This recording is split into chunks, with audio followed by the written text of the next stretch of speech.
Baldur Jóhannesson, sæll og blessaður. Sæll og blessaður. Þú fegst þína eldskírn á 15. síðast ekki rétt í leik gegn KR. Jú, það hárið sér. Og hvernig að vera búin að fá að pröfa þetta svona í meistaraflokk? Bara mjög gaman og spennandi að fá að koma inn og skilur og spreyti sig aðeins. Þetta var erfiður leikur eins og við varum að búast en það nýtt verkefni á morgun. Hattamenn mæta hérna í höllina aftur. Hvernig stemningin í hópnum fyrir leiknum? Hún bara mjög góð sko. Við ætlum bara að koma og gera okkur besta og sína hvað við getum. Það mikið rétt. Nú eru hattamenn að þeir eru búin að skipta einu sinni erlendar leikmann. Voru þið kannski hérna að funda til að ræða þennan nýja?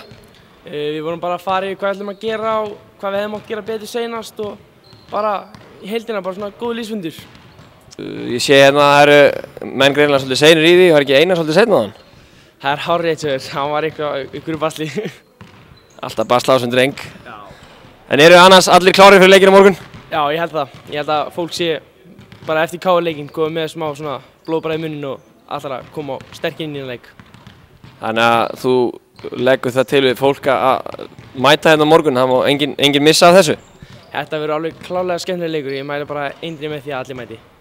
Takk að kærlega fyrir, Baldur. Bara takk fyrir mig. Ekki bara sáttur, heldur himinlifandi á dekkjum frá Yokohama. Þú fær Yokohama dekkin hjá dekkjahöllinni og á dekkjahöllin.is.